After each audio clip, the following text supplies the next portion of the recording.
好，来继续来看这个彰化县，今仔日是增加到6例确诊的病例。县政府来公布到这个确诊者去过所在有9个所在，大部分的所在拢是人潮聚集的地点，所以要请咱彰化乡亲注意咯。只要是这个时间甲地点有甲确诊者相定态，上好赶紧去做快筛。县长王惠美有说明。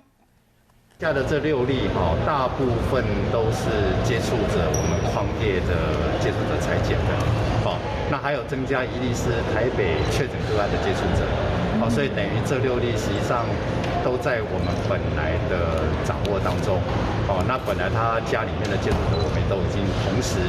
1人暴露，我们全家都裁剪，所以应该是在一个可控的范围。 歌唱班的接触者，那这里面呢，当然就包括了我今天所报告的一个阿公阿嬷跟他孙女到歌唱班的环境里面去一起受到感染的一个案例，所以整个的案例里面就是这3个，再加上2个歌唱班的接触者，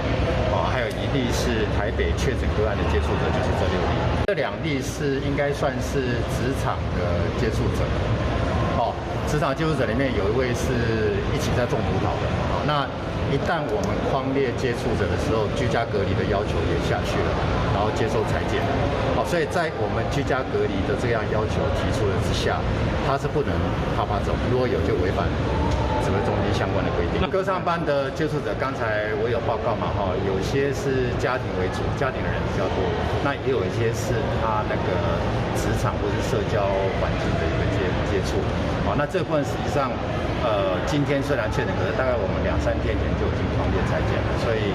目前也都在隔离的状态。那因为台北很多确诊个案，那他们就是匡列接触者，那有些匡列的接触者已经回到彰化了，可能老家本来就在彰化，那会通知我们，接触者也要做隔离跟采检。